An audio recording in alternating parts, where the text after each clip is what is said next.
ರಾಜ್ಯದಲ್ಲಿ ಮೂಡಾ ಪ್ರಕರಣಕ್ಕೆ ಸ್ಫೋಟಕ ಟ್ವಿಸ್ಟ್ ಸಿಕ್ಕಿದೆ. ಮೂಡಾ ಆಯುಕ್ತರಿಗೆ ಪತ್ರ ಬರೆದಿದ್ದಾರೆ ಸಿಎಂ ಪತ್ನಿ ಪಾರ್ವತಿ. 14 ನಿವೇಶನಗಳನ್ನು ವಾಪಸ್ ನೀಡೋದಾಗಿ ಪತ್ರ ಬರೆದಿದ್ದಾರೆ.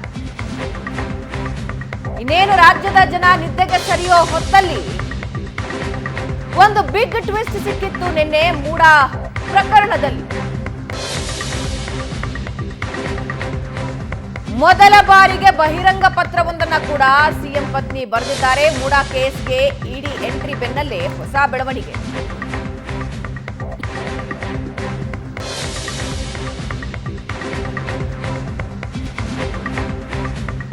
ಸಿಎಂ ಪತ್ನಿಯಿಂದ 14 ಸೈಟುಗಳು ವಾಪಸ್. ಪತಿ ಸಿದ್ದರಾಮಯ್ಯಗೆ ಕಳಂಕ ಬರಬಾರದು ಅಂತ ಸೈಟ್ ವಾಪಸ್ ಕೊಡ್ತಾ ಇದ್ದೀನಿ ಅಂತ ಒಂದು ಬಹಿರಂಗ ಪತ್ರ ಬರೆದಿದ್ದಾರೆ. ಇಡೀ ವ್ಯವಹಾರದ ತನಿಖೆಗೂ ಸಿಎಂ ಪತ್ನಿ ಪಾರ್ವತಿ ಆಗ್ರಹಿಸಿದ್ದಾರೆ.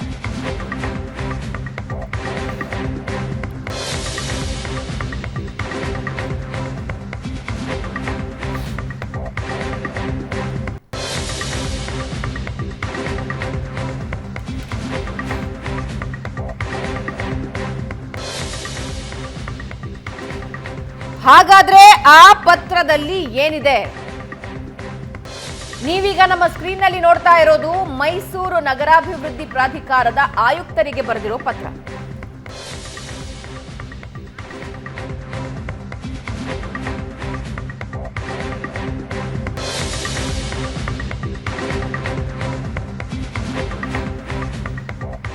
ಮೈಸೂರಿನ ಕೆಸರೆ ಗ್ರಾಮದ ಸರ್ವೆ ನಂಬರ್ 464ರಲ್ಲಿ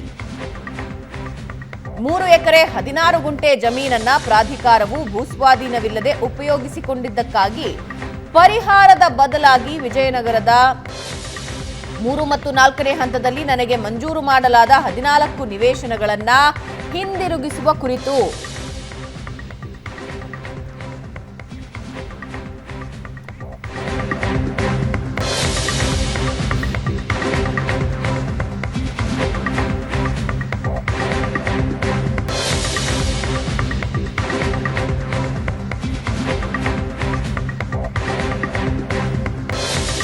ಇದರ ಜೊತೆಗೆ ಒಂದು ಬಹಿರಂಗ ಪತ್ರ ಕೂಡ ಬರೀತಾರೆ.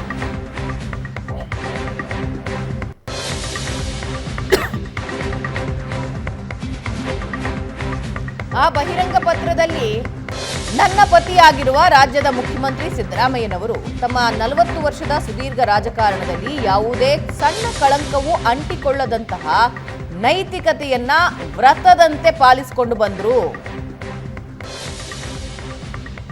ರಾಜಕೀಯವೂ ಸೇರಿದಂತೆ ಸಾರ್ವಜನಿಕ ಜೀವನದಲ್ಲಿ ಕಾಣಿಸಿಕೊಂಡ ಅವರಿಗೆ ಮುಜುಗರ ಉಂಟು ಮಾಡಬಾರದು ಅನ್ನೋ ನಿರ್ಧಾರಕ್ಕೆ ಬದ್ಧಳಾಗಿ ಬದುಕಿದ್ದವಳು ನಾನು ಅಂತ ಹೇಳ್ತಾರೆ. ಹಾಗೆ ಮೂಡಾ ನಿವೇಶನದ ಬಗ್ಗೆ ಮಾತಾಡ್ತಾ ಮುಂದುವರೆದಂತೆ ಈಗ ಈ ಹಂತದಲ್ಲಿ ಯಾಕೆ ಈ ನಿರ್ಧಾರಕ್ಕೆ ಬಂದ್ರಿ ಅಂತ ಯಾರಾದ್ರೂ ಕೇಳಿದ್ರೆ ಅದಕ್ಕೂ ಒಂದು ಉತ್ತರ ಕೊಟ್ಟಿದ್ದಾರೆ. ಆರೋಪ ಕೇಳಿ ಬಂದ ದಿನವೇ ನಾನು ಈ ನಿರ್ಧಾರ ಮಾಡಿದ್ದೆ.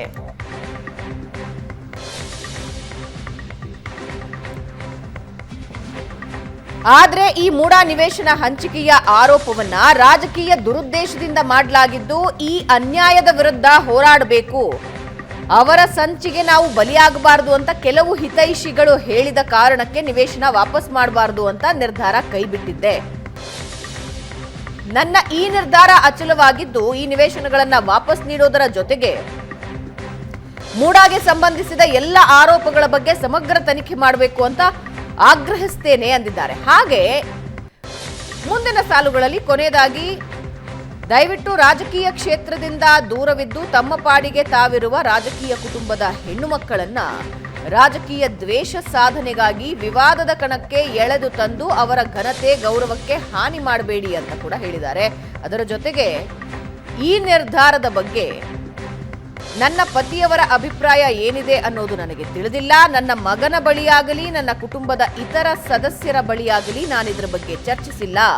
ಇದು ನಾನು ನನ್ನ ಆತ್ಮಸಾಕ್ಷಿಯ ಕರೆಗೆ ಓಗೊಟ್ಟು ಪ್ರಜ್ಞಾಪೂರ್ವಕವಾಗಿ ಕೈಗೊಂಡ ತೀರ್ಮಾನ ಅಂತ ಕೂಡ ಬರೆದಿದ್ದಾರೆ. ಇದೊಂದು ಬಹಿರಂಗ ಪತ್ರ. ಅದರ ಜೊತೆಗೆ ಮೈಸೂರು ಆಯುಕ್ತರಿಗೆ ಬರೆದ ಪತ್ರವನ್ನ ಕೂಡ ನಮ್ಮ ಸ್ಕ್ರೀನ್ ನಲ್ಲಿ ನೀವೀಗಾಗಲೇ ನೋಡಿದಿರ.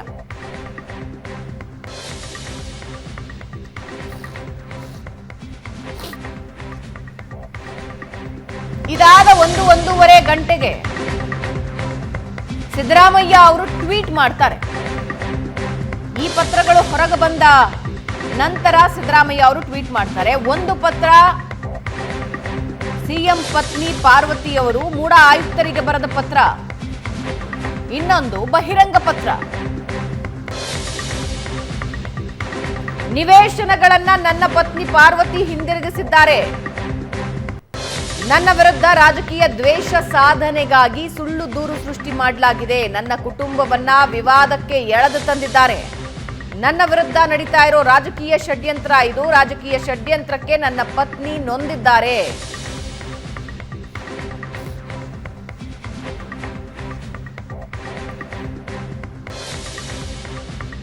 ಈ ಅನ್ಯಾಯಕ್ಕೆ ತಲೆಬಾಗದೆ ಹೋರಾಟ ಮಾಡಬೇಕು ಅನ್ನೋದು ನನ್ನ ನಿಲುವಾಗಿತ್ತು. ಆದರೆ ನನ್ನ ವಿರುದ್ಧ ನಡೀತಾ ಇರೋ ರಾಜಕೀಯ ಷಡ್ಯಂತ್ರದಿಂದ ನೊಂದಿರುವ ನನ್ನ ಪತ್ನಿ ಈ ನಿವೇಶನಗಳನ್ನ ಹಿಂದಿರುಗಿಸುವ ನಿರ್ಧಾರ ಕೈಗೊಂಡು ನನಗೂ ಆಶ್ಚರ್ಯ ಉಂಟು ಮಾಡಿದ್ದಾರೆ. ನನ್ನ 4 ದಶಕಗಳ ಸುದೀರ್ಘ ರಾಜಕಾರಣದಲ್ಲಿ ಎಂದೂ ಕೂಡ ಮಧ್ಯಪ್ರವೇಶಿಸದೆ ಕುಟುಂಬಕ್ಕಷ್ಟೇ ಸೀಮಿತವಾಗಿದ್ದ ನನ್ನ ಪತ್ನಿ ನನ್ನ ವಿರುದ್ಧದ ದ್ವೇಷ ರಾಜಕಾರಣಕ್ಕೆ ಬಲಿಯಾಗಿ ಮಾನಸಿಕವಾಗಿ ಹಿಂಸೆ ಅನುಭವಿಸುವಂತಾಗಿರೋದಕ್ಕೆ ನನಗೆ ವಿಷಾದ ಇದೆ. ಹೀಗಿದ್ರೂ ನಿವೇಶನಗಳನ್ನ ಹಿಂದಿರುಗಿಸಿದ ನನ್ನ ಪತ್ನಿಯ ನಿರ್ಧಾರವನ್ನ ನಾನು ಗೌರವಿಸ್ತೀನಿ ಅಂತ ಸಿದ್ದರಾಮಯ್ಯ ಟ್ವೀಟ್ ಮಾಡಿದ್ದಾರೆ.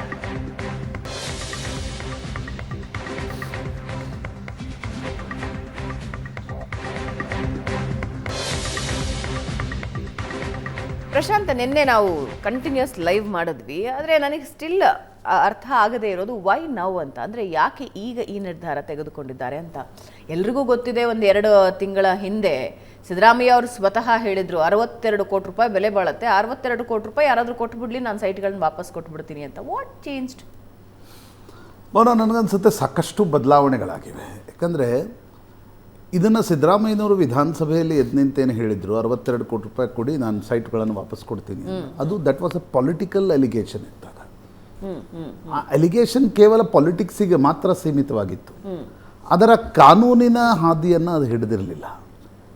ಇವತ್ತು ಯಾವಾಗ ಸೈಟ್ಗಳನ್ನು ವಾಪಸ್ ಕೊಡ್ತಕ್ಕಂಥ ತೀರ್ಮಾನವನ್ನು ಮುಖ್ಯಮಂತ್ರಿಗಳು ಮತ್ತು ಅವರ ಪತ್ನಿ ತೆಗೆದುಕೊಂಡಿದ್ದಾರೆ, ನೀರು ತುಂಬ ಮುಂದುವರೆದಿದೆ. ಸ್ಯಾಂಕ್ಷನ್ ಆಫ್ ಇನ್ವೆಸ್ಟಿಗೇಷನನ್ನು ರಾಜ್ಯಪಾಲರು ಕೊಟ್ಟರು, ಒಂದು ಆ್ಯಕ್ಷನ್ ಇನಿಷಿಯೇಟ್ ಆಯಿತು. ನಂತರ ಹೈಕೋರ್ಟ್ ಈ ಪ್ರಕರಣದಲ್ಲಿ ಕುಲಂಕುಷ ತನಿಖೆ ಆಗಬೇಕು ಅಂತಕ್ಕಂಥ ಒಂದು ಆದೇಶವನ್ನು ಕೊಟ್ಟು ಮುಖ್ಯಮಂತ್ರಿಗಳು ಎಲ್ಲೆಲ್ಲಿ ತಪ್ಪೆಸಗಿದ್ದಾರೆ ಅಂತಕ್ಕಂಥದ್ರ ಬಗ್ಗೆ ಹೈಕೋರ್ಟ್ನ ನ್ಯಾಯಾಧೀಶರು ಸ್ವತಃ ತೀರ್ಪಿನಲ್ಲಿ ಅನೇಕ ಅಂಶಗಳನ್ನು ಉಲ್ಲೇಖಿಸಿದ್ದಾರೆ. ಅದರ ಆಧಾರದ ಮೇಲೆ ಜನಪ್ರತಿನಿಧಿಗಳ ನ್ಯಾಯಾಲಯ FIR ದಾಖಲು ಮಾಡಲಿಕ್ಕೆ ಹೇಳ್ತು. FIR ಕೂಡ ದಾಖಲಾಯಿತು. 4 ದಿನಗಳ ಕಾಲ ಲೋಕಾಯುಕ್ತರು ಏನೂ ಮಾಡಿಲ್ಲ. ಯಾಕಂದರೆ ಲೋಕಾಯುಕ್ತರು ಕರ್ನಾಟಕದ ಸರ್ಕಾರದ ಅಡಿಯಲ್ಲಿ ಬರ್ತಾರೆ, ಏನು ಮಾಡ್ತಾರೆ ಅಂತ ಅನಿಸಲ್ಲ.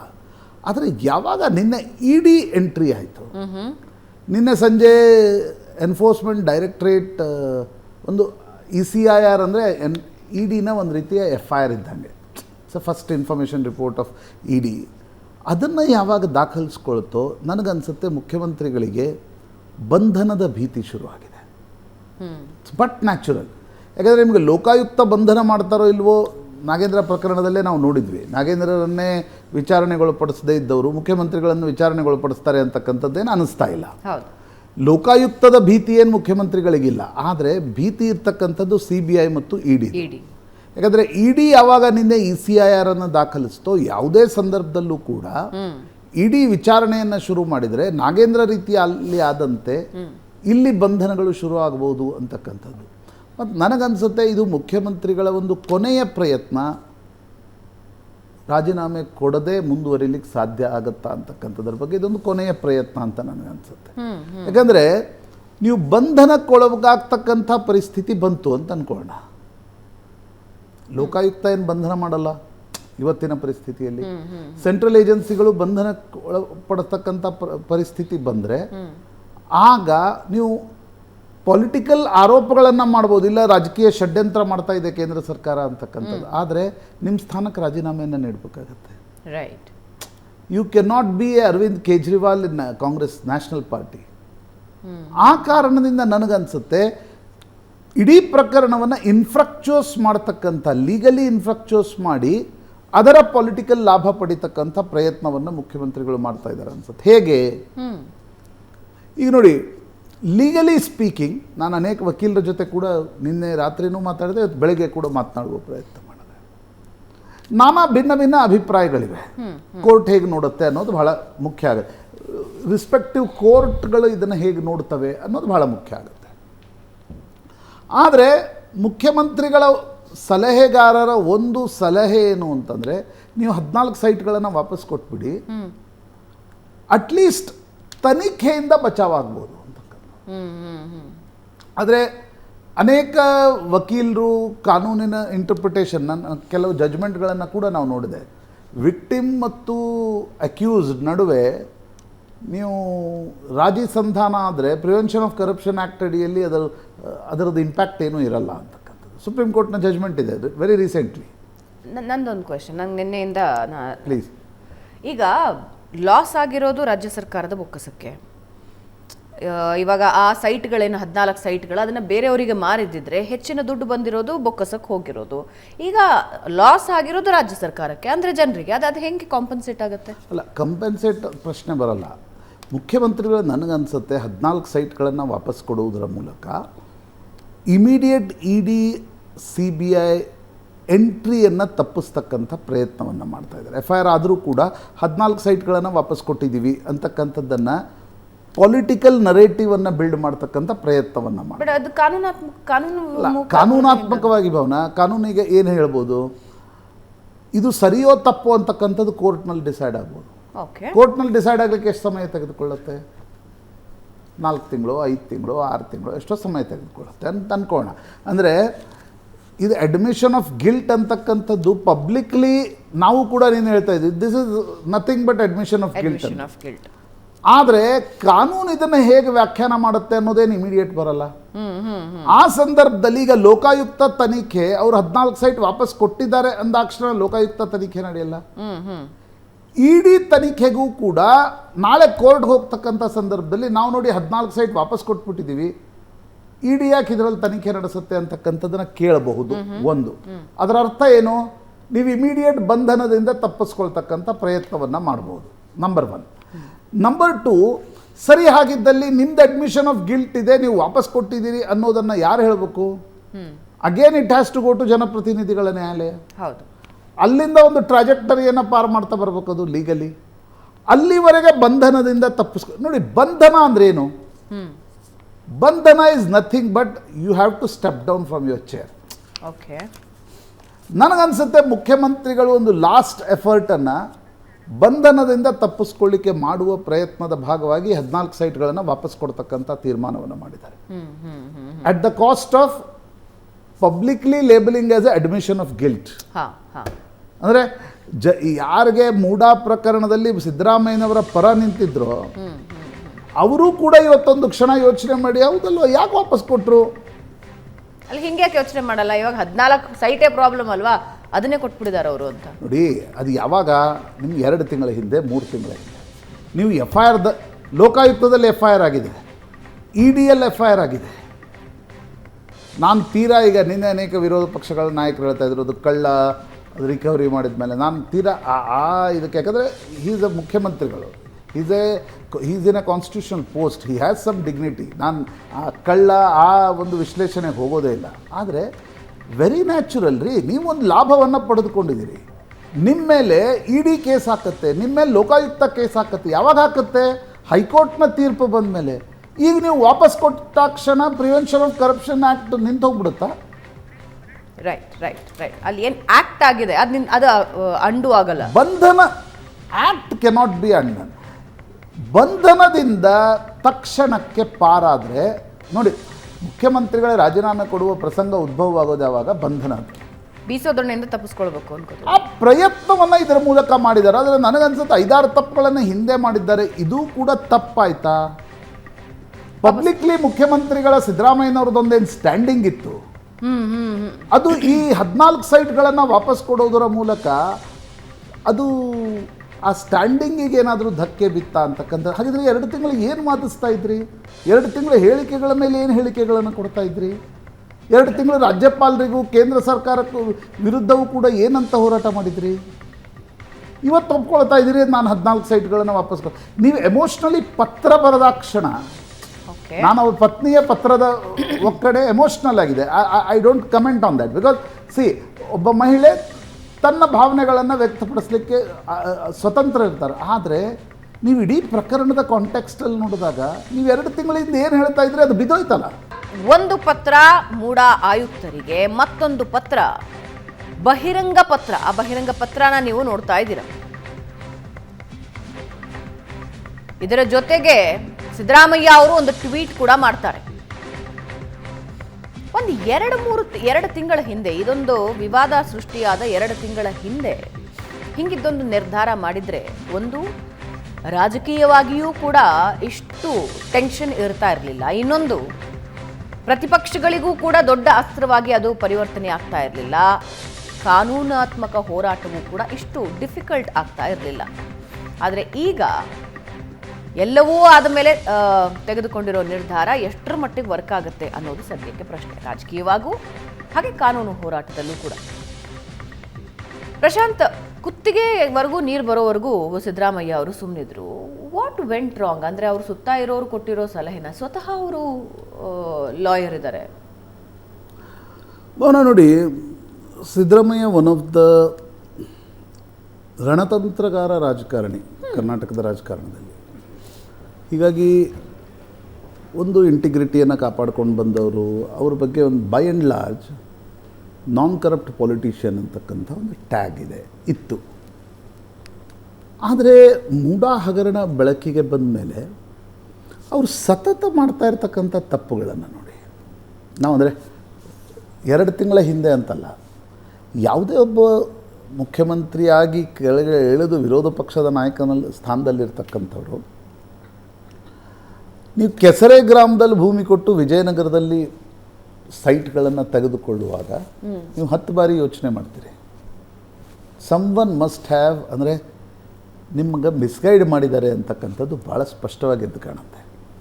ಬಟ್ ಲಾ ಭಾಷೆಯಲ್ಲಿ ಮಿಸ್ಗೈಡ್ ಅಂತಕ್ಕಂಥ ಶಬ್ದಕ್ಕೆ ಭಾವನಾತ್ಮಕ ಅರ್ಥ ಇದೆ. ಅದರಲ್ಲಿ ಕಾನೂನು ಇನ್ನೊಂದು ವಾದ ಇದೆ ಪ್ರಶಾಂತ್, ಸಿದ್ದರಾಮಯ್ಯ ಅವ್ರ ಗಮನಕ್ಕೆ ಬರದೇ ಇದೆ ಎಲ್ಲವೂ ನಡೆದಿದೆ ಅಂತ. ಹಾಗೆ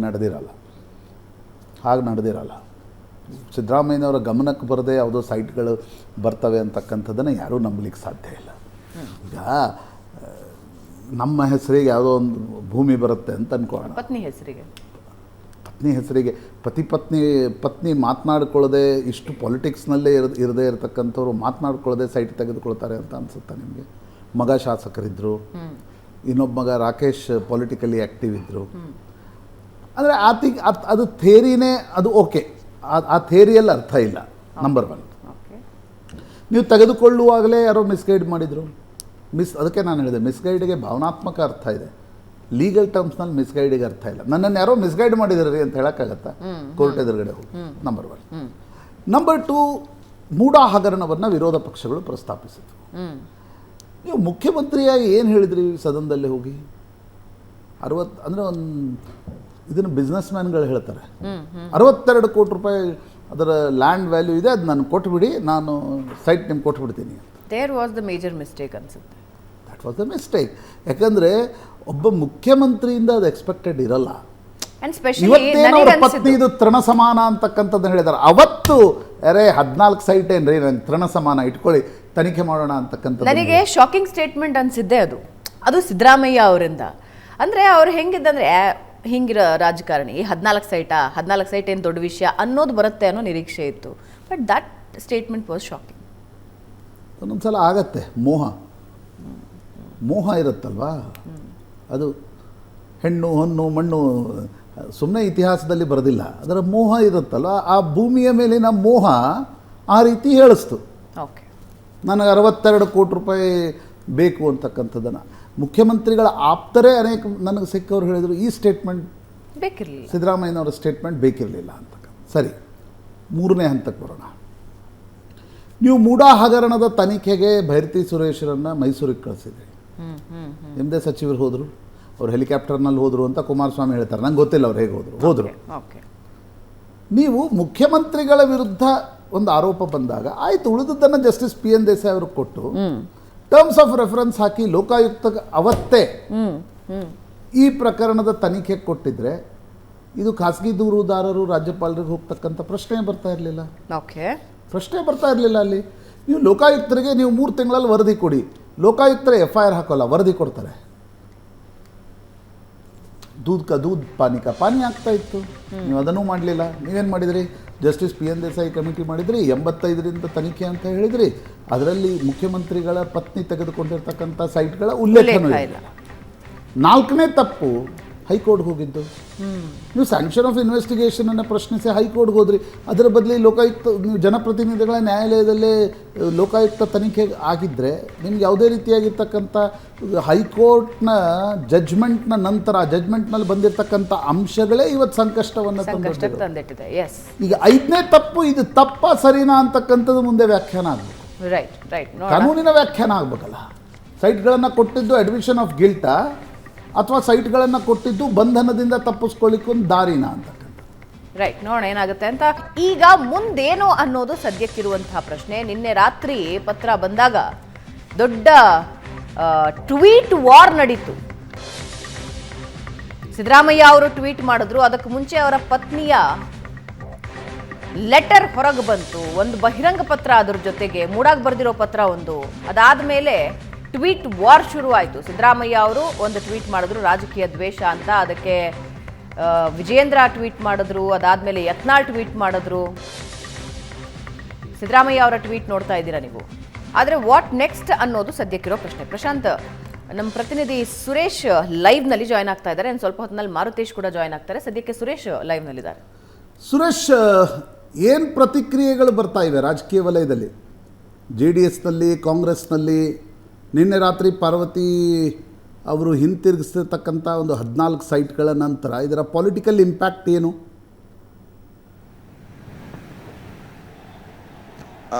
ಪ್ರಶಾಂತ್, ಬಹಳ ಮುಖ್ಯವಾಗಿ ಈ ಹಿಂದಿನ ಪ್ರಕರಣವನ್ನು ಕೂಡ ನಾವು ನೆನೆಸ್ಕೊಳ್ಬೇಕಾಗುತ್ತೆ. ಹ್ಯೂಬ್ಲೆಟ್ ವಾಚಿನ ಪ್ರಕರಣ ಬಂದಂಥ ಸಂದರ್ಭದಲ್ಲಿ ಸಿದ್ದರಾಮಯ್ಯನವರು ಅದನ್ನು ಸದನದಲ್ಲೇ ವಾಪಸ್ ಕೊಟ್ಟಿದ್ದಂಥದ್ದನ್ನು ನಾವಿಲ್ಲಿ ಸ್ಮರಿಸ್ಬೋದು. ಅದೇ ರೀತಿ ಈಗಲೂ ಕೂಡ, ಅಂದರೆ ಇದಕ್ಕೆ ಭಾಳ ಹಿಂದಿನಿಂದಲೂ ಸಿದ್ದರಾಮಯ್ಯನವರು ಸೈಟ್ಗಳನ್ನು ವಾಪಸ್ ಕೊಡ್ತಾರೆ ಅನ್ನುವಂಥ ಚರ್ಚೆ ಭಾಳ ಹಿಂದಿನಿಂದಲೂ, ಅಂದರೆ ಈ ಆರೋಪ ಬಂದಂಥ ಸಂದರ್ಭದಿಂದಲೂ ಕೂಡ ನಡೀತಾ ಇತ್ತು. ಈಗ ಅದು ಅಧಿಕೃತವಾಗಿ CM ಪತ್ನಿ ಮೂಡಾಗೆ ಒಂದು ಪತ್ರವನ್ನು ಬರೆಯುವ ಮೂಲಕ ಸೈಟ್ಗಳನ್ನು ವಾಪಸ್ ಕೊಡ್ತೀನಿ ಅಂತ ಹೇಳಿದ್ದಾರೆ. ಆದರೆ ವಿಪಕ್ಷಗಳು ಇದನ್ನು ಒಂದು ಹಂತದ ಜಯ ಅಂತ ಭಾವಿಸ್ತಾ ಇದ್ದಾರೆ. ಯಾಕಪ್ಪ ಅಂತಂದರೆ, ಯಾವಾಗ ಇವರು ಸೈಟ್ಗಳನ್ನು ವಾಪಸ್ ಕೊಡ್ತಾ ಇದ್ದಾರೆ ಅದರ ಅರ್ಥ ನೀವು ತಪ್ಪು ಮಾಡಿದ್ದೀರಿ ಅಂತ. ಅಂದರೆ ತಪ್ಪು ಮಾಡಿದ್ರಿಂದಲೇ ಅಲ್ಲವಾ ನೀವು ಇಂಥದ್ದೊಂದು ಮಾಡ್ತಿದ್ದೀರಿ, ಇದು ಮೊದಲ ಹಂತದ ಜಯ. ಕೇವಲ ಸೈಟ್ಗಳನ್ನು ವಾಪಸ್ ಕೊಟ್ಟಿದ್ದಾರೆ ಅನ್ನೋ ಕಾರಣಕ್ಕೆ ನಾವು ಇದನ್ನು ಇಷ್ಟಕ್ಕೆ ಸುಮ್ಮನೆ ಬಿಡೋದಿಲ್ಲ. ಮುಂದಿನ ಹಂತಕ್ಕೆ ಅಂದರೆ ತನಿಖೆಯನ್ನು ಎದುರಿಸಬೇಕು ಮತ್ತು ಅವರು ರಾಜೀನಾಮೆಯನ್ನು ಕೊಟ್ಟು ತನಿಖೆಯನ್ನು ಎದುರಿಸಬೇಕು ಅನ್ನುವಂಥದ್ದು ವಿಪಕ್ಷಗಳ ಒಂದು ವಾದ. ಹೀಗಾಗಿ ಕುಮಾರಸ್ವಾಮಿ ಏನಾದರೂ ಪ್ರತಿಕ್ರಿಯೆ ಕೊಟ್ರಾ ಅಥವಾ ಕುಮಾರಸ್ವಾಮಿ ಮಾತಿಗೆ ಸಿಕ್ಕಿದ್ರ? ನಿನ್ನ ರಾತ್ರಿಯಿಂದ ಗಮನಿಸ್ತಾ ಇದ್ದೆ ನಾನು, ಕುಮಾರಸ್ವಾಮಿ ಅವರು ಟ್ವೀಟ್ ಬಂದಿಲ್ಲ, ಉಳಿದೆಲ್ಲ ವಿಪಕ್ಷಗಳ ನಾಯಕರ ಟ್ವೀಟ್ ಬಂದಿದೆ. ಹೌದು ಟೂ ಅರ್ಲಿ ಆಗುತ್ತೆ. ಬಹುಶಃ ಅವರು ಗಮನಿಸ್ತಾ ಇದ್ದಾರೆ ಬೆಳವಣಿಗೆಗಳನ್ನ ಅಂತ ಅನಿಸುತ್ತೆ. ಪ್ರತಿಕ್ರಿಯೆಗೆ ಪ್ರಯತ್ನವನ್ನಂತೂ ಪಡ್ತಾ ಇದ್ದೀವಿ. ಸದ್ಯಕ್ಕೆ ಇನ್ನೂ ಅವರ ಟ್ವೀಟ್ ಬಂದಿಲ್ಲ ಮತ್ತು ಅವರ ಪ್ರತಿಕ್ರಿಯೆ ಕೂಡ ಇನ್ನೂ ಇಲ್ಲಿಯ ತನಕ ಸಿಕ್ಕಿಲ್ಲ. ದೆಹಲಿಗೆ ತೆರಳಿದ್ದಾರೆ ಕುಮಾರಸ್ವಾಮಿ ಅವರು, ಇದೀಗ ದೆಹಲಿಯಲ್ಲಿದ್ದಾರೆ. ಬಹುತೇಕ ಇನ್ನು ಸ್ವಲ್ಪ ಹೊತ್ತಿಗೆ ಟ್ವೀಟ್ ಬರುವಂತಹ ಸಾಧ್ಯತೆ ಇದೆ. ಸಾಧ್ಯವಾದರೆ ಪ್ರದೀಪ್ ರಿಯಾಕ್ಷನ್ ಏನಿತ್ತು ನಿನ್ನೆ ಕೂಡ ರಾತ್ರಿ ನಾನು ನೋಡ್ತಾ ಇದ್ದೆ. ಭಾವನಾ ಅವರು ಜೊತೆ ಪ್ರದೀಪ್ ಮಾತನಾಡ್ತಕ್ಕಂಥ ಸಂದರ್ಭದಲ್ಲಿ ಲೀಗಲಿ ಪ್ರಿವೆನ್ಷನ್ ಆಫ್ ಕರಪ್ಷನ್ ಆ್ಯಕ್ಟ್ನ ಅಡಿಯಲ್ಲಿ ಬರ್ತಾ ಇರ್ತಕ್ಕಂಥ ಸಂದರ್ಭದಲ್ಲಿ ವಾಪಸ್ ಕೊಟ್ಟಿದ್ದು ತನಿಖೆಗೆ ಯಾವುದೇ ರೀತಿಯಾಗಿರ್ತಕ್ಕಂಥ ಅಡೆತಡೆಯನ್ನು ನಿರ್ಮಾಣ ಮಾಡಲ್ಲ ಅಂತಕ್ಕಂಥದ್ದು ಪ್ರದೀಪ್ ಅಭಿಪ್ರಾಯವಾಗಿತ್ತು. JDSನ ಸಾರ್ವತ್ರಿಕ ಅಭಿಪ್ರಾಯನೂ ಅದೇ ರೀತಿ ಇದನ್ನು ವಾಪಸ್ ಕೊಟ್ಟರೆ ತನಿಖೆ ನಡೆಯುತ್ತೆ ಅಂತಕ್ಕಂಥದ್ದು. ಹೌದು, ಈಗ ವಾಪಸ್ ಕೊಟ್ಟಿದ್ದೀವಿ ಅಂದ ಮಾತ್ರಕ್ಕೆ ನಾನು ತಪ್ಪು ಮಾಡಿಲ್ಲ ಅಂತ ಅರ್ಥ ಅಲ್ಲ. ವಾಪಸ್ ಕೊಟ್ಟಿದ್ದೀವಿ ಅಂದರೆ ತಪ್ಪು ಮಾಡಿದ್ದೀವಿ ಅಂದರೆ ಈಗ ಭಾಳ ಸ್ಪಷ್ಟವಾಗಿ ಒಂದು ಒಂದು ಒಂದು ರಾ ಲ್ಯಾಂಗ್ವೇಜಲ್ಲಿ ಹೇಳಬೇಕು ಅಂತಂದರೆ, ನಾನು ಕದ್ದಿದ್ದನ್ನು ವಾಪಸ್ ಕೊಟ್ಟ ಮಾತ್ರಕ್ಕೆ ಕಳ್ಳ ಅಲ್ಲ ಅಂತ ಅರ್ಥ ಅಲ್ಲ ಅನ್ನುವಂಥ ಮಾತನ್ನು JDSನ ನಾಯಕರುಗಳು ಕೂಡ ಹೇಳ್ತಾ ಇರುವಂಥದ್ದು. ಹಾಗಾಗಿ ವಾಪಸ್ ಕೊಟ್ಟಿದ್ದು ತನಿಖೆಗೇನು ಅಡೆತಡೆ ಉಂಟು ಮಾಡೋದಿಲ್ಲ, ಅದರ ಪಾಡಿಗೆ ಅದು ತನಿಖೆ ನಡೀತಾ ಇರುತ್ತೆ. ಬಹುಶಃ ಅದು ಅವರ ಒಂದು ನೈತಿಕತೆಯ ಪ್ರಶ್ನೆ ವಾಪಸ್ ಕೊಟ್ಟಿದ್ದು. ಅದನ್ನು ಹೊರತುಪಡಿಸಿದರೆ ತನಿಖೆಯ ಮೇಲೆ ಇದು ಯಾವುದೇ ರೀತಿಯಾದಂಥ ಒಂದು ಪರಿಣಾಮ ಬೀರುವುದಿಲ್ಲ ಅನ್ನುವಂಥದ್ದು JDSನ ನಾಯಕರ ಒಂದು ಅಭಿಪ್ರಾಯ ಕೂಡ. ಸುರೇಶ್, JDSನ ಅಭಿಪ್ರಾಯ ಏನಿದೆ? ಮುಖ್ಯಮಂತ್ರಿಗಳು ರಾಜೀನಾಮೆ ಕೊಡಬೇಕು ಅಂತಕ್ಕಂಥದ್ದು ಯಾವತ್ತಿಗೂ ನಾವು ಕೇಳೇ ಇಲ್ಲ ಅನ್ನೋದನ್ನು JDSನವ್ರು ಹೇಳ್ತಾ ಇದ್ರು. ಜೆ ಡಿ ಎಸ್ನಲ್ಲಿ ಎಲ್ಲೋ ಒಂದು ಕಡೆ ಆತಂಕ ಇದೆನಾ ಸುರೇಶ್? ಸಿದ್ದರಾಮಯ್ಯನವರು ಒಂದು ವೇಳೆ ರಾಜೀನಾಮೆ ಕೊಟ್ಟರೆ ಡಿ ಕೆ ಶಿವಕುಮಾರ್ ಮುಖ್ಯಮಂತ್ರಿ ಸ್ಥಾನಕ್ಕೆ ಬಂದು ಕೂತ್ಕೊಂಡ್ಬಿಡ್ತಾರೆ, ಒಕ್ಕಲಿಗ ನಾಯಕತ್ವ ಡಿ ಕೆ ಶಿವಕುಮಾರ್ ಬಳಿ ಹೋಗುತ್ತೆ. ಆ ಆತಂಕ ಜೆ ಡಿ ಎಸ್ ಕುಮಾರಸ್ವಾಮಿ ದೇವೇಗೌಡರನ್ನು ಕೂಡ ಕಾಡ್ತಾ ಇದ್ದೇನೆ. ಯಾಕಂದರೆ ಅದು ಕೊನೆಗೆ ಒಕ್ಕಲಿಗರ ನಾಯಕತ್ವ ಒಂದಿದ್ದದ್ದು ಎರಡಾಗತ್ತೆ.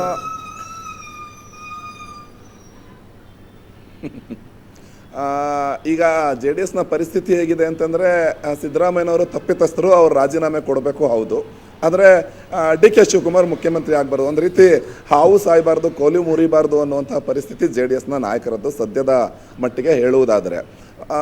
ಈ ಪ್ರಕರಣದಲ್ಲಿ ಒಂದು ಕಡೆ ಜಯ ಸಿಗಬೇಕು, ಒಂದು ನೈತಿಕವಾದ ಬಲ ಸಿಗಬೇಕು ಅನ್ನುವಂಥದ್ದು ಒಂದು ಕಡೆ ಜೆ ಡಿ ಎಸ್ನ ನಾಯಕರಿಗೆ ಹೌದು. ಆದರೆ ಸಿದ್ದರಾಮಯ್ಯನವರ ರಾಜೀನಾಮೆಯ ನಂತರ ವಾಟ್ ನೆಕ್ಸ್ಟ್ ಅನ್ನುವಂಥ ಪ್ರಶ್ನೆ ಕೂಡ ಇದೆ. ಮಾರ್ತೇಶ್ ಬಂದಿದ್ದಾರೆ ಕಾಂಗ್ರೆಸ್ ಪಾಳಯದಲ್ಲಿ, ಏನು ನಡೀತಾ ಇದೆ ಕೇಳೋಣ.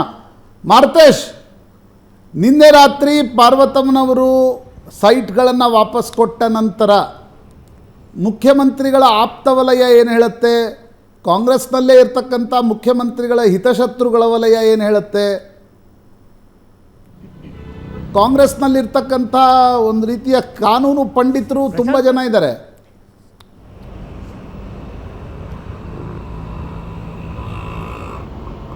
ಅಲ್ಲ, ಕಾನೂನು ಪಂಡಿತರು ತುಂಬ ಜನ ಇದ್ದಾರೆ. ಬಟ್ ಸಮಸ್ಯೆ ಏನಾಗಿದೆ ಅಂದರೆ, ಪೇಷಂಟ್ ಒಬ್ಬರೇ ಡಾಕ್ಟ್ರು ಹಲವು ಅನ್ನೋ ಥರ ಪರಿಸ್ಥಿತಿ ನಿರ್ಮಾಣವಾಗಿದೆ ಕಾಂಗ್ರೆಸ್ನ ಒಳಗೆ. ಎಸ್ಪೆಷಲಿ ಸಿ ಎಂ ವಿಚಾರದಲ್ಲಿ ಸಿ ಎಂ ಒಬ್ಬರು ಪೇಷಂಟ್ ಇದ್ದಾರೆ, ಅವರಿಗೆ ಸಲಹೆ ಕೊಡುವಂಥ ಡಾಕ್ಟ್ರುಗಳ ಸಂಖ್ಯೆ ಜಾಸ್ತಿ ಇದೆ.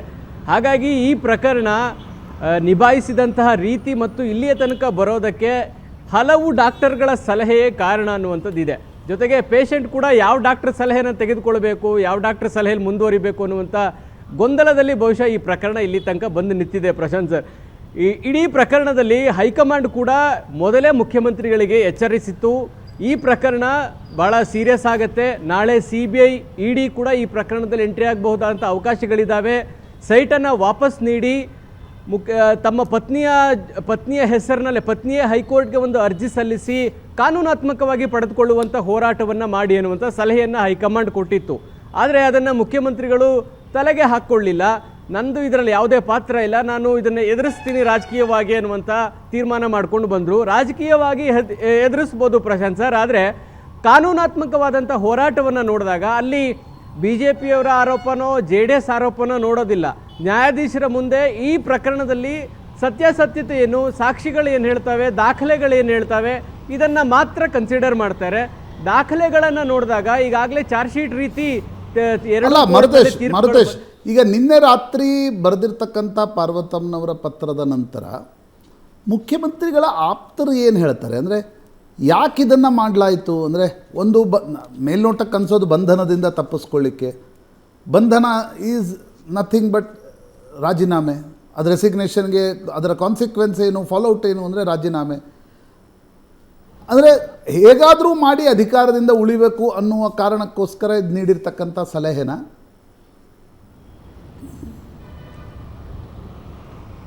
ಪ್ರಶಾಂತ್, ಈಗ ಒಂದು ಪಬ್ಲಿಕ್ ಲೈಫ್ನಲ್ಲಿ ಈ ಪ್ರಕರಣವನ್ನು ರಾಜಕೀಯವಾಗಿ ನೋಡಲಾಗ್ತಿದೆ ಅನ್ನುವ ಕಾರಣಕ್ಕಾಗಿ ಈಗ ಸೈಟ್ ವಾಪಸ್ ಕೊಟ್ಟರೆ ನಿಶ್ಚಿತವಾಗಿಯೂ ಸಿದ್ದರಾಮಯ್ಯನವರ ಪರವಾಗಿ ಒಂದು ಅಭಿಪ್ರಾಯ ಮೂಡಬಹುದು ಅನ್ನುವಂಥ ಲೆಕ್ಕಾಚಾರ ಒಂದು ಕಡೆ.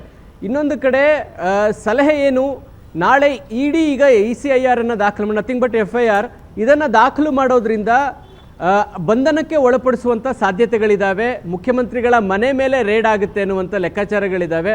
ಆ ಸೂಕ್ಷ್ಮತೆಯನ್ನು ಅರಿತು ಪತ್ನಿಯಿಂದ ಸೈಟ್ ವಾಪಸ್ ಕೊಡಿಸಿದ್ದಾರೆ ಅನ್ನುವಂಥ ಚರ್ಚೆಗಳು ಕೂಡ ನಡೀತಾ ಇದ್ದಾವೆ. ಸೊ ಇನ್ನೊಂದು ಕಾನೂನಾತ್ಮಕ ಹೋರಾಟದಲ್ಲಿ ನಾಳೆ ಸಿದ್ದರಾಮಯ್ಯನವ್ರನ್ನ ಬಂಧನಕ್ಕೆ ಒಳಪಡಿಸುವಂಥ ಪರಿಸ್ಥಿತಿ ನಿರ್ಮಾಣ ಆಗಬಾರದು ಅನ್ನುವಂಥ ಲೆಕ್ಕಾಚಾರಗಳನ್ನು ಇಟ್ಕೊಂಡು ಈ ತೀರ್ಮಾನವನ್ನು ಮಾಡಲಾಗಿದೆ ಅನ್ನುವಂಥ ಚರ್ಚೆಗಳಿದ್ದಾವೆ. ಏನೇ ತೀರ್ಮಾನ ಮಾಡಿದರೂ ಕಾಂಗ್ರೆಸ್ನ ಒಳಗಡೆ ಎರಡು ರೀತಿಯಾದಂಥ ಅಭಿಪ್ರಾಯಗಳು ವ್ಯಕ್ತವಾಗ್ತಾ ಇದೆ. ಈ ನಿರ್ಧಾರವನ್ನು ಇವರು ಆರೋಪ ಬಂದ ತಕ್ಷಣವೇ ಮಾಡಿದ್ದಿದ್ರೆ ಈ ಪ್ರಕರಣ ಈ ಹಂತಕ್ಕೆ ಬರ್ತಾ ಇರಲಿಲ್ಲ ಅನ್ನುವಂಥ ಅಭಿಪ್ರಾಯ. ಸೊ ಈಗ ಸೈಟನ್ನು ಕೋರ್ಟ್ ವಾಪಸ್ ಮಾಡುವಂಥ ತೀರ್ಮಾನವನ್ನು ಮಾಡಿ ಪತ್ರ ಬರೆದಿರೋದ್ರಿಂದ ತಪ್ಪನ್ನು ಒಪ್ಕೊಂಡಂತೆ ಆಗಿದೆ. ಹೀಗಾಗಿ ತಪ್ಪಿತಸ್ಥ ಸ್ಥಾನದಲ್ಲಿ ಮುಖ್ಯಮಂತ್ರಿಗಳು ನಿಂತ್ಕೊಂಡಿದ್ದಾರೆ. ಹೀಗಾಗಿ ಅವರು ರಾಜೀನಾಮೆ ಕೊಡೋದು ಸೂಕ್ತ ಅನ್ನುವಂಥ ಅಭಿಪ್ರಾಯಗಳಿದ್ದಾವೆ. ಆದರೆ ಆ ಅಭಿಪ್ರಾಯವನ್ನು ಬಹಿರಂಗವಾಗಿ ಹೇಳುವಂತಹ ಧೈರ್ಯ ಮತ್ತು ಸಾಮರ್ಥ್ಯ ಕಾಂಗ್ರೆಸ್ನಲ್ಲಿರುವಂಥ ಯಾವ ನಾಯಕರಲ್ಲಿಲ್ಲ. KB ಕೋಳಿವಾಡ ಅವರು ರಾಜೀನಾಮೆಗೆ ಆಗ್ರಹಿಸಿದ್ದು ಬಿಟ್ಟರೆ ಬೇರೆ ಯಾವ ನಾಯಕರು ಕೂಡ ಮುಖ್ಯಮಂತ್ರಿಗಳು ರಾಜೀನಾಮೆ ಕೊಟ್ಟು ತನಿಖೆ ಎದುರಿಸಿ ಅನ್ನುವಂಥ ಅಭಿಪ್ರಾಯವನ್ನು ವ್ಯಕ್ತಪಡಿಸಿಲ್ಲ. ಇವತ್ತು ಮತ್ತೆ 10:30ಕ್ಕೆ ಕೋಳಿವಾಡ ಅವರು ಸುದ್ದಿಗೋಷ್ಠಿ ಕರೆದಿದ್ದಾರೆ. ಅವರು ಯಾವ ಉತ್ತರವನ್ನು ಯಾವ ಆಗ್ರಹವನ್ನು ಮಾಡ್ತಾರೆ ಅನ್ನುವಂಥದ್ದು ಗೊತ್ತಿಲ್ಲ. ಆದರೆ ಕಾಂಗ್ರೆಸ್ನ ಒಳಗೆ ಈ ನಿರ್ಣಯವನ್ನು ರಾಜಕೀಯ ಲಾಭವಾಗಿ ನಾವು ಬಳಸ್ಕೊಳ್ಬಹುದು ಅನ್ನುವಂಥ ಅಭಿಪ್ರಾಯವನ್ನು ವ್ಯಕ್ತಪಡಿಸ್ತಾ ಇದ್ದಾರೆ ಒಂದು ಕಡೆ. ಇನ್ನೊಂದು ಕಡೆ ಮುಖ್ಯಮಂತ್ರಿಗಳು ತಪ್ಪಿತಸ್ಥ ಭಾವನದಲ್ಲಿ ನಿಂತಿದ್ದಾರೆ, ಅವರು ರಾಜೀನಾಮೆ ಕೊಡಬೇಕಾದಂಥ ಪರಿಸ್ಥಿತಿ ಎದುರಾಗಿದೆ ಅನ್ನುವಂಥ ಅಭಿಪ್ರಾಯಗಳು ಕೂಡ ಇದೆ. ಅಂತಿಮವಾಗಿ ಹೈಕಮಾಂಡ್ ಇದನ್ನು ಹೇಗೆ ನೋಡೋಕೆ, ರಾಜ್ಯ ನಾಯಕರು ಯಾವುದೇ ಅಭಿಪ್ರಾಯಗಳನ್ನು ವ್ಯಕ್ತಪಡಿಸಿದ್ರು ಕೂಡ ಅಲ್ಟಿಮೇಟ್ಲಿ ಇದರ ತೀರ್ಮಾನ ಮಾಡಬೇಕಾಗಿರ್ತಕ್ಕಂಥದ್ದು ಹೈಕಮಾಂಡ್ ಈ ಪ್ರಕರಣವನ್ನು ಹೇಗೆ ನೋಡುತ್ತೆ, ಈ ಸೈಟ್ ವಾಪಸ್ ಕೊಡುವಂಥ ತೀರ್ಮಾನವನ್ನು ಹೈಕಮಾಂಡ್ ಎಷ್ಟು ಗಂಭೀರವಾಗಿ ತೆಗೆದುಕೊಳ್ಳುತ್ತೆ. ಸೊ ಯಾಕೆಂದರೆ ವಿಪಕ್ಷಗಳು ಈಗಾಗಲೇ ಆರೋಪ ಮಾಡಲಿಕ್ಕೆ ಶುರು ಮಾಡಿದ್ದಾವೆ, ಮುಖ್ಯಮಂತ್ರಿಗಳಿಗೆ ಆ ಪದಗಳನ್ನು ಬಳಸಬಾರ್ದು, ಅಂಥ ಪದಗಳನ್ನು ಬಳಸ್ಕೊಂಡು ಈಗ ಟೀಕೆ ಮಾಡಲಿಕ್ಕೆ BJP ಶುರು ಮಾಡಿದೆ, ಪಕ್ಷಕ್ಕೆ ಡ್ಯಾಮೇಜ್ ಆಗ್ತಾ ಇದೆ ಅನ್ನುವಂಥದ್ದನ್ನು ಸ್ವತಃ ಮಲ್ಲಿಕಾರ್ಜುನ ಖರ್ಗೆ ಅವರು ಕೂಡ ಹೇಳಿದರು. ಇದು ಕೇವಲ ಸಿದ್ದರಾಮಯ್ಯನವರ ವೈಯಕ್ತಿಕ ವಿಚಾರವಾಗಿ ಇಲ್ಲ, ಇದು ಪಕ್ಷಕ್ಕೂ ಕೂಡ ಡ್ಯಾಮೇಜ್ ಆಗ್ತಾ ಇದೆ. ಮಾರುತೇಶ್, ನಮ್ಮ ಕಡೆ ಒಂದು ಗಾದೆ ಇದೆ, ಬಗಲಲ್ಲಿ ಚಮಚನೋ ಏನೋ ಇಟ್ಕೊಂಡು ಊರು ತುಂಬ ಹುಡುಕಿದ್ನಂತೆ ಅಂತ. 2 ತಿಂಗಳ ಹಿಂದೆನೇ ಈ ಆಪ್ಷನ್ ಇತ್ತು, 14 ಸೈಟ್ಗಳನ್ನು ವಾಪಸ್ ಕೊಟ್ಬಿಟ್ಟಿದ್ರೆ ಇಷ್ಟ ಆಗ್ತಿರ್ಲಿಲ್ಲ. ಒಂದು ಮತ್ತು ನನಗನ್ಸುತ್ತೆ ರಾಜಕಾರಣದಲ್ಲಿ ಈ ರೀತಿಯ ಕಾನೂನಿನ ಪ್ರಕರಣಗಳಲ್ಲಿ ಅನುಕಂಪ ಡಸಂಟ್ ವರ್ಕ್. ಯಡಿಯೂರಪ್ಪನವ್ರಿಗೆ ಜೈಲಿಗೆ ಹೋದ್ಮೇಲೆ ಅನುಕಂಪ ಬಂತು, ಏನು ಲಾಭ ಆಯಿತು? ನಾನು ಅನುಕಂಪ ಬರುವುದಕ್ಕೋಸ್ಕರ ನಾನು ಕಾನೂನಿನ ಸುಕ್ಕುಗಳಲ್ಲಿ ಸಿಕ್ಕಾಕೋತೀನಿ ಅಂತಕ್ಕಂಥದ್ದು ಜಾಣತನ ಅಲ್ಲ. ಪ್ರಾಯಶಃ ಈ ಇಡೀ ಪ್ರಕರಣದಲ್ಲಿ ಹೈಕಮಾಂಡ್ ಹೇಗೆ ನೋಡುತ್ತೆ ಅನ್ನೋದಕ್ಕಿಂತ ಇಡೀ ಏನು ಮಾಡುತ್ತೆ ಮುಂದೆ ಅಂತಕ್ಕಂಥದ್ದು ಮುಖ್ಯ ಆಗ್ಬೋದಾ? ಯಾಕಂದರೆ ಬಂಧನ is resignation, no doubt about it. ಯಾವುದೇ ರಾಷ್ಟ್ರೀಯ ಪಾರ್ಟಿಗಳಲ್ಲಿ ನಿಮ್ಮ ಹಿಂದೆ ಎಷ್ಟೇ ನಿಂತ್ಕೊಂಡ್ರೂ ಕೂಡ ನಾಳೆ ಬಂಧನ ಆಗುತ್ತೆ ಅಂತಾದರೆ ನೀವು ಬದಲಿ ವ್ಯವಸ್ಥೆ ಮಾಡಿ ಅಂತಕ್ಕಂಥದ್ದನ್ನು ಹೈಕಮಾಂಡ್ ಹೇಳುತ್ತೆ. ಅದರಿಂದ ತಪ್ಪಿಸಿಕೊಳ್ಳೋದಕ್ಕೋಸ್ಕರ ಮುಖ್ಯಮಂತ್ರಿಗಳು ಈ ಒಂದು ನಿರ್ಧಾರವನ್ನು ತೆಗೆದುಕೊಳ್ಬೇಕಾಗಿ ಬಂತ? ನಿಶ್ಚಿತವಾಗಿ ಹೌದು. ಯಾಕೆಂದರೆ ಇಡೀ ಪ್ರಕರಣ ಆದಮೇಲೆ ಇಡಿಗೆ ದೂರು ದಾಖಲಾಗುತ್ತೆ ಅನ್ನುವಂಥದ್ದು ಮುಖ್ಯಮಂತ್ರಿಗಳಿಗೆ ಗೊತ್ತಿತ್ತು. ಯಾಕೆಂದರೆ ಸ್ನೇಹಮಯಿ ಕೃಷ್ಣ ಶುಕ್ರವಾರವೋ ಅಥವಾ ಶನಿವಾರವೋ ಈ ಬಗ್ಗೆ ಇಡಿಗೆ ಇಮೇಲ್ ಮೂಲಕ ಕೊಟ್ಟಿದ್ದರು. ನಿನ್ನೆ ಖುದ್ದು ಹಾಜರಾಗಿ ಇಡಿಗೆ ಕಂಪ್ಲೇಂಟ್ ಕೊಟ್ಟಿದ್ದಾರೆ. ಖುದ್ದು ಹಾಜರಾಗಿ ದೂರು ಕೊಟ್ಟ ಮೇಲೆ ECIR ದಾಖಲಿಸಿಕೊಂಡಿದೆ ಇಡಿ.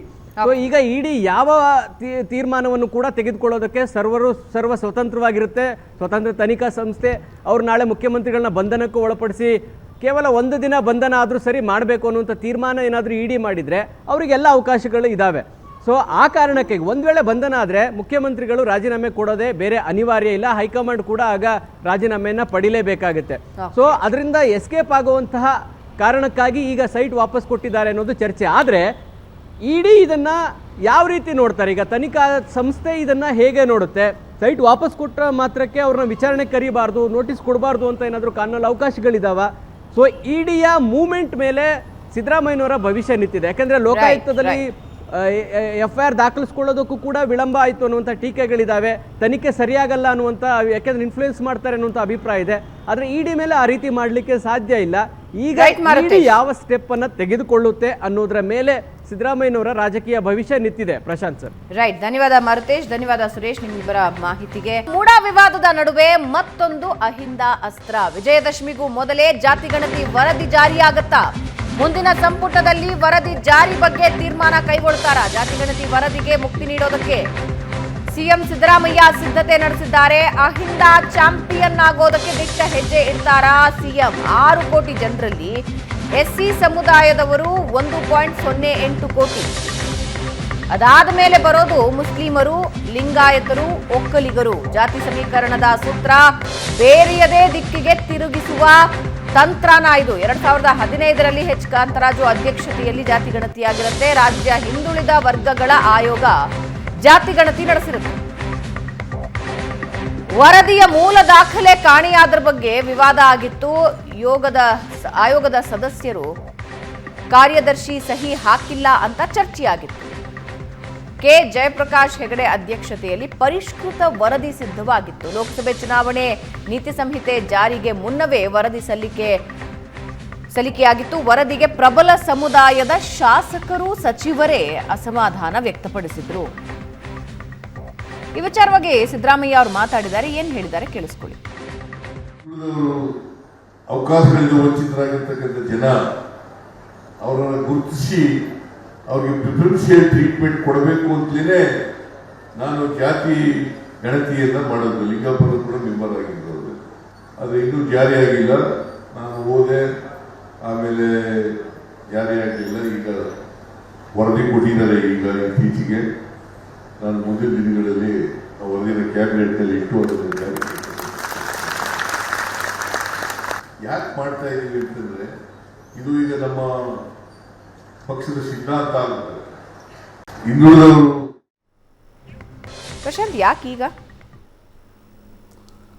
ಬಟ್ ನ್ಯಾಚುರಲ್ ನೋಡಿ, ಯಾವ್ಯಾವ ರಾಜಕೀಯ ನಾಯಕರು ಸಂಕಷ್ಟದಲ್ಲಿರ್ತಾರೆ, ಫ್ರಿಡ್ಜ್ನಲ್ಲಿ ಇಟ್ಟಿರ್ತಕ್ಕಂಥ ಅನೇಕ ದಾಖಲೆಗಳನ್ನು, ಫೈಲ್ಗಳನ್ನು ಹೊರಗೆ ತೆಗೆದು ಈಗ ತನಿಖೆಯನ್ನೇ ನೀವು ನೋಡ್ತಾ ಇದ್ದೀರಿ.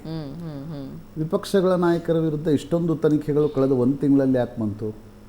1 ವರ್ಷದಿಂದ ಆಗದೇ ಇದ್ದಿದ್ದು 13ರಿಂದ 18ರವರೆಗೆ ಆಗದೇ ಇದ್ದದ್ದು ಈಗ ಯಾಕೆ ಬಂತು? ಯಾಕಂದರೆ ಮೂಢ ಹಗರಣ ಹೊರಗೆ ಬಂತು ಅನ್ನೋ ಕಾರಣಕ್ಕೋಸ್ಕರ. ಈಗ ನನಗನ್ಸುತ್ತೆ ನೋಡಿ, 1990-91ರಲ್ಲಿ ಅಂದರೆ ನಾನೊಂದು ಕಾಂಟ್ಯಾಕ್ಸ್ಟಿಂದ ಇದಕ್ಕೆ ಬರೋಣ. VP ಸಿಂಗ್ ಪ್ರಧಾನಮಂತ್ರಿ ಆಗಿದ್ದರು. BJP ಸಪೋರ್ಟ್ ಮೇಲೆ VP ಸಿಂಗ್ ಪ್ರಧಾನಮಂತ್ರಿ ಆಗಿದ್ದರು. ಒಂದು ಕಡೆ ಲಾಲ್ ಕೃಷ್ಣ ಅಡ್ವಾಣಿ ರಾಮರಥ ಯಾತ್ರೆಯನ್ನು ಶುರು ಮಾಡಿದರು. ಜನತಾದಳದಲ್ಲಿ ಆಂತರಿಕ ತಳಮಳ ಶುರು ಆಯಿತು. VP ಸಿಂಗ್ ಕುರ್ಸಿ ಹೋಗುತ್ತಾ ಅಂತಕ್ಕಂಥದ್ದು. ಆಗ VP ಸಿಂಗ್ಗೆ ಶರದ್ ಯಾದವ್ ಒಂದು ಸಲಹೆಯನ್ನು ಕೊಡ್ತಾರೆ, ಏನಾದರೂ ಮಾಡಬೇಕಲ್ಲ ಅಂತ VP ಸಿಂಗ್ ಅವರಿಗೆ. ನಾನು ಅಧಿಕಾರದಲ್ಲಿದ್ದೆ, ಈಗ ಏನಾದರೂ ಮಾಡಬೇಕಲ್ಲ. ಶರದ್ ಯಾದವ್ ಸಲಹೆ ಕೊಡ್ತಾರೆ, ನೀವು ಚಾಂಪಿಯನ್ ಆಫ್ ಬ್ಯಾಕ್ವರ್ಡ್ಸ್ ಆಗ್ತೀರಿ. ಮಂಡಲ್ ಆಯೋಗದ ವರದಿ ಹಾಗೇ ಇದೆ. ಮೊರಾರ್ಜಿ ದೇಸಾಯಿ ಸಂದರ್ಭದಲ್ಲಿ BP ಮಂಡಲ್ರಿಗೆ ಆ ಒಂದು ವರದಿಯನ್ನು ಕೊಡುವಂತೆ ಹೇಳಲಾಗಿತ್ತು. ಅವರು ವರದಿಯನ್ನು ಕೊಟ್ಟಿದ್ದಾರೆ. ಕಾಕಾ ಕಾಲೇಲ್ಕರ್ ವರದಿಯನ್ನು ಕೂಡ ಹಿಂದೆ ನೆಹರು ಅವರು ಒಪ್ಕೊಳ್ಳಿಲ್ಲ. ಈಗಲೂ ಕೂಡ ಇಂದಿರಾ ಗಾಂಧಿ ಒಪ್ಕೊಳ್ಳಿಲ್ಲ, ರಾಜೀವ್ ಗಾಂಧಿ ಒಪ್ಕೊಳ್ಳಿಲ್ಲ. ಅದು ಹಾಗೆ ಬಿದ್ದಿದೆ. ಅದನ್ನು ಹೊರಗೆ ತೆಗೆದು ನಾನು ಜಾರಿಗೊಳಿಸ್ತೀನಿ ಅಂತಕ್ಕಂಥದ್ದನ್ನು ಹೇಳಿ ಅಂತ VP ಸಿಂಗ್ ಅದರ ಸ್ಟಡಿ ಮಾಡ್ತಾರೆ. ಅವ್ರಿಗೆ ಅನಿಸುತ್ತೆ ದಲಿತರಿಗೆ ಮೀಸಲಾತಿ ಇರುತ್ತೆ, ಹಿಂದುಳಿದವ್ರಿಗೆ ಅಲ್ಲಿವರೆಗೆ ಮೀಸಲಾತಿ ಇರಲ್ಲ. ಹಾಗಾಗಿ 27% ಮೀಸಲಾತಿಯನ್ನು ಕೊಡ್ತಕ್ಕಂಥ ಒಂದು ಪ್ರಾವಿಧಾನಕ್ಕೆ ಮಂಡಲ್ ಆಯೋಗ ವರದಿಯನ್ನು ನೀಡಿರುತ್ತೆ. ಸರ್ಕಾರ ಆ ವರದಿಯನ್ನು ಒಪ್ಕೊಳ್ಳುತ್ತೆ. ಮಂಡಲ್ ವರ್ಸಸ್ ಕಮಂಡಲ್ ಆಗಿನ ರಾಜಕಾರಣದ ದೊಡ್ಡ ಜಗಳ. ಇವತ್ತು ನನಗನ್ಸುತ್ತೆ ಮುಖ್ಯಮಂತ್ರಿಗಳು ಸಂಕಷ್ಟದಲ್ಲಿದ್ದಾರೆ. ಇದು ಸಂಕಷ್ಟದಲ್ಲಿದ್ದಾರೆ ಅನ್ನೋದು ಗೊತ್ತಾಗಲಿಕ್ಕೆ ಅಥವಾ ಹೇಳಲಿಕ್ಕೆ ರಾಕೆಟ್ ಸೈನ್ಸ್ ಏನು ಬೇಕಾಗಿಲ್ಲ. ಮೂಢ ಹಗರಣದಲ್ಲಿ ನಡೆದಿರ್ತಕ್ಕಂಥ ಬೆಳವಣಿಗೆಗಳು, ಅದು ನಿನ್ನೆ ಪಾರ್ವತಮ್ಮನವರು ಸೈಟ್ ವಾಪಸ್ ಕೊಡುವವರೆಗೂ ಕೂಡ ಸಿದ್ದರಾಮಯ್ಯನವರು ಒಂದು ಪೊಲಿಟಿಕಲ್ ಸಂಕಷ್ಟದಲ್ಲಿದ್ದಾರೆ. ಕಾನೂನಿನ ಜೊತೆಗೆ ರಾಜಕೀಯ ಸಂಕಷ್ಟದಲ್ಲಿದ್ದಾರೆ ಅಂತಕ್ಕಂಥದ್ದು ಸ್ಪಷ್ಟ. ಹೀಗಾಗಿ ಈ ಸಂದರ್ಭದಲ್ಲಿ ಅವರು ಜಾತಿ ಗಣತಿಯ ಜಯಪ್ರಕಾಶ್ ಹೆಗಡೆ ಏನು ವರದಿಯನ್ನು ಸಲ್ಲಿಸಿದ್ದಾರೆ ಅದನ್ನು ಹೊರಗೆ ತೆಗೆಯುವ ಪ್ರಯತ್ನದಲ್ಲಿದ್ದಾರೆ, to become again Ahinda champion. ಯಾಕಂದರೆ ಹಿಂದುಳಿದ ವರ್ಗಗಳು ಬಹಳಷ್ಟು ವರ್ಷಗಳಿಂದ ಕೇಳ್ತಾ ಇವೆ ಆರ್ಥಿಕ ಸ್ಥಿತಿಗತಿಯ ಬಗ್ಗೆ ಸರ್ವೇಕ್ಷಣೆಯನ್ನು ಮಾಡಬೇಕು ಅಂತಕ್ಕಂಥದ್ದು. ಬಿಹಾರ ಮತ್ತು ಕರ್ನಾಟಕ ಈಗಾಗಲೇ ಅದನ್ನು ಮಾಡಿವೆ. ಕರ್ನಾಟಕದಲ್ಲೂ ಕೂಡ ಮಾಡಲಾಗಿತ್ತು. ಆದರೆ ಒಕ್ಕಲಿಗರು ಮತ್ತು ಲಿಂಗಾಯತ ಸಮುದಾಯಗಳು ಇದನ್ನು ವಿರೋಧಿಸ್ತಾ ಇವೆ. ಕಾರಣ ಏನು? ಬೆಂಗಳೂರು ಭಾಗದಲ್ಲಿ ಅದರ ಸರಿಯಾಗಿರ್ತಕ್ಕಂಥ ಸರ್ವೇಕ್ಷಣೆ ನಡೀಲಿಲ್ಲ. ಒಕ್ಕಲಿಗ ಶಾಸಕರು ಸಭೆಯನ್ನೇ ನಡೆಸಿದರು. ಲಿಂಗಾಯತ ಶಾಸಕರು ಕೂಡ ಶಾಮನೂರು ಶಿವಶಂಕರಪ್ಪ ಅಧ್ಯಕ್ಷತೆಯಲ್ಲಿ ಸಭೆ ನಡೆದಿತ್ತು. ಈಗ ಸಿದ್ದರಾಮಯ್ಯನವರು ಈ ವರದಿಯನ್ನು ಹೊರಗೆ ತರುವುದರ ಮೂಲಕ ಮತ್ತೊಮ್ಮೆ ಅಹಿಂದ ವರ್ಸಸ್ ಅದರ್ಸ್ ಅಂತಕ್ಕಂಥ ಪಾಲಿಟಿಕ್ಸ್ ನರೇಟಿವ್ ಬಿಲ್ಡ್ ಆಗಲಿ ಅನ್ನುವ ಕಾರಣಕ್ಕೋಸ್ಕರ ಮಾಡ್ತಿದ್ದಾರ ಅಂತಕ್ಕಂಥ ಪ್ರಶ್ನೆ ಬರೋದು ಸ್ವಾಭಾವಿಕ. ಹಿಂದೆ VP ಸಿಂಗ್ ಯಾಕೆ ಮಂಡಲವನ್ನು ಮಾಡಿದ್ರು, ಈಗ ಯಾಕೆ ಸಿದ್ದರಾಮಯ್ಯನವರು ಆ ಸರ್ವೇಕ್ಷಣೆಯನ್ನು ತರ್ತಾ ಇದ್ದಾರೋ ಅದು ಮೂಲಭೂತವಾಗಿ ಕುರ್ಚಿ ಅಲುಗಾಡ್ತಾ ಇದೆ ಅಂತಕ್ಕಂಥದ್ರ ಸಂಕೇತ ಅಂತ ನನಗನ್ಸುತ್ತೆ. ಯಾಕಂದರೆ ನೀವು ಸಂಕಷ್ಟದಲ್ಲಿದ್ದಾಗ ಇದನ್ನು ತಂದರೆ ಆ ಕಾರಣದಿಂದ ನನಗೊಂದು ಬೆಂಬಲ ಸಿಗಬಹುದಾ ಅಂತಕ್ಕಂಥ ಪ್ರಯತ್ನದಲ್ಲಿ ಮುಖ್ಯಮಂತ್ರಿಗಳು ಇದ್ದಾರೆ ಅಂತ ಅನ್ಸುತ್ತೆ. ಬಟ್ ಅದು ಲಿಟ್ರಲಿ ತರಲಿಕ್ಕಾಗತ್ತಾ? DK ಶಿವಕುಮಾರ್ ಅಂತವರೇ ಅದಕ್ಕೆ ತಮ್ಮ ಸ್ಪಷ್ಟ ವಿರೋಧವನ್ನು ಸೂಚಿಸಿದ್ದಾರೆ. ಒಕ್ಕಲಿಗ ಶಾಸಕರು, ಲಿಂಗಾಯತ ಶಾಸಕರು ಇದು ತಂದರೆ ಮತ್ತೊಂದು ಸುತ್ತಿನ ರಾಜಕೀಯ ಅಷ್ಟೇ ಅಲ್ಲ, ಸಾಮಾಜಿಕ ಒಂದು ಸಂಘರ್ಷ ಕೂಡ ಆಗ್ತಕ್ಕಂಥ ಸಾಧ್ಯತೆಗಳನ್ನು ನೀವು ಅಲ್ಲುಗಳಿತಿಲ್ಲ. ಯಾಕಂದರೆ ಆ ಇಡೀ ಸರ್ವೇಕ್ಷಣೆಯ ಬಗ್ಗೆ ಅನೇಕ ಕಾಂಗ್ರೆಸ್ ಪಕ್ಷದವ್ರದ್ದೇ ಪ್ರಶ್ನೆಗಳಿವೆ. ಹೀಗಾಗಿ ಅದು ಸಂಪುಟದಲ್ಲಿ ಅದನ್ನು ಒಪ್ಕೊಳ್ಳಿಕ್ಕೆ ಅವಕಾಶ ಕೊಡುತ್ತಾ, ಹೈಕಮಾಂಡ್ ಅದಕ್ಕೆ ಅವಕಾಶವನ್ನು ಕೊಡುತ್ತಾ? ಹೈಕಮಾಂಡ್ ಇನ್ ಪ್ರಿನ್ಸಿಪಲ್ ಜಾತಿ ಗಣತಿ ಪರವಾಗಿದೆ. ಬಟ್ ಕರ್ನಾಟಕದಲ್ಲಿ ನಡೆದಿರ್ತಕ್ಕಂಥ ಜಾತಿ ಗಣತಿ ಹೆಪ್ಹೆಜಾರ್ಡ್ ರೀತಿಯಲ್ಲಿ ನಡೆದಿದೆ ಅಂತಕ್ಕಂಥದ್ದು ಒಕ್ಕಲಿಗ ಮತ್ತು ಲಿಂಗಾಯತ ಶಾಸಕರ ಮತ್ತು ಸಮುದಾಯಗಳ ಸ್ವಾಮೀಜಿಗಳ ಅಭಿಪ್ರಾಯ. ಸೊ ಸಿದ್ದರಾಮಯ್ಯನವರು ಇದನ್ನು ತರುವುದರ ಮೂಲಕ ಮತ್ತೊಮ್ಮೆ ಅಹಿಂದ ಚಾಂಪಿಯನ್ ಆಗ್ತಕ್ಕಂಥ ಪ್ರಯತ್ನವನ್ನು ಮಾಡ್ತಿದ್ದಾರೆ ಅಂತ ಅನಿಸುತ್ತೆ. ಅಲ್ಲ, ಅಟ್ ದಿಸ್ ಸ್ಟೇಜ್ ಇದು ಎಷ್ಟು ಮುಖ್ಯ ಅಂತ ಅನಿಸ್ಕೊಳ್ಳುತ್ತೆ? ನೋಡಿ, ನನಗನ್ಸುತ್ತೆ ಈಗ ನಡೆದಿರ್ತಕ್ಕಂಥ ಪ್ರಕರಣಗಳ ಹಿನ್ನೆಲೆಯಲ್ಲಿ ಅವ್ರಿಗೆ ತರಲಿಕ್ಕೆ ಆಗತ್ತೋ ಇಲ್ವೋ ಅಂತಕ್ಕಂಥದ್ದೇ ಒಂದು ದೊಡ್ಡ ಪ್ರಶ್ನೆ. ಓಕೆ, ಅದೇನು ಭಾಳ ಸುಲಭದ ಪ್ರಶ್ನೆ ಅಲ್ಲ. ಹೌದು. ತರ್ಬೋದಾಗಿದ್ದರೆ ನೀವು 2013ಕ್ಕೆ ಆರ್ಡರ್ ಕೊಟ್ಟಿದ್ರಿ, 18ರಲ್ಲೇ ಅದನ್ನು ತರ್ಬೋದಾಗಿತ್ತು. ಕಾಂತರಾಜ್ ಅವ್ರಿಗೆ ವರದಿ ಕೊಡಿ, ನಾನು ಎಕ್ಸೆಪ್ಟ್ ಮಾಡ್ತೀನಿ ಅಂತ ಹೇಳಿ 18ರಲ್ಲಿ ಹೋಗ್ಬೋದಿತ್ತು. ಕಳೆದ 1 ವರ್ಷದಿಂದ ನೀವು ಜಯಪ್ರಕಾಶ್ ಹೆಗಡೆ ಕೊಟ್ಟ ತಕ್ಷಣ ಲೋಕಸಭಾ ಚುನಾವಣೆ ಆದಮೇಲೆ ಎಕ್ಸೆಪ್ಟ್ ಮಾಡ್ಬೋದಿತ್ತು. ರೈಟ್, ನೋಡೋಣ ಏನಾಗುತ್ತೆ ಅಂತ. ಇದರೊಂದಿಗೆ ಇವತ್ತಿನ ಚರ್ಚೆ ಮುಗಿಸೋಣ. ಪ್ರಶಾಂತ್, ಧನ್ಯವಾದ ಚರ್ಚೆಯಲ್ಲಿ ಭಾಗಿಯಾಗಿದ್ದಕ್ಕೆ. ವೀಕ್ಷಕರೇ, ಇಡೀ ದಿನ ಇದರ ಡೆವಲಪ್ಮೆಂಟ್ಸ್ ಇರುತ್ತೆ, ಹಾಗೂ 10 ಗಂಟೆಗೆ ಈ ಕುರಿತಾಗಿ ವಿಶೇಷ ಚರ್ಚಾ ಕಾರ್ಯಕ್ರಮ ಇರುತ್ತೆ. ಮಿಸ್ ಮಾಡದೆ ನೋಡಿ. ಇದರ ಮುಂದಿನ ಅಪ್ಡೇಟ್ಸನ್ನು ನನ್ನ ಕಲೀಗ್ಸ್ ಬ್ರೇಕ್ನ ನಂತರ ನೀಡ್ತಾ ಹೋಗ್ತಾರೆ. ಇದು ಇವತ್ತಿನ ನ್ಯೂಸ್ ಅವರ್ ಮಾರ್ನಿಂಗ್ ಎಡಿಷನ್. ನೇರ ದಿಟ್ಟ ನಿರಂತರ ಸುದ್ದಿಗಾಗಿ ನೋಡ್ತಾ ಇರಿ ಏಷ್ಯಾನೆಟ್ ಸುವರ್ಣ ನ್ಯೂಸ್.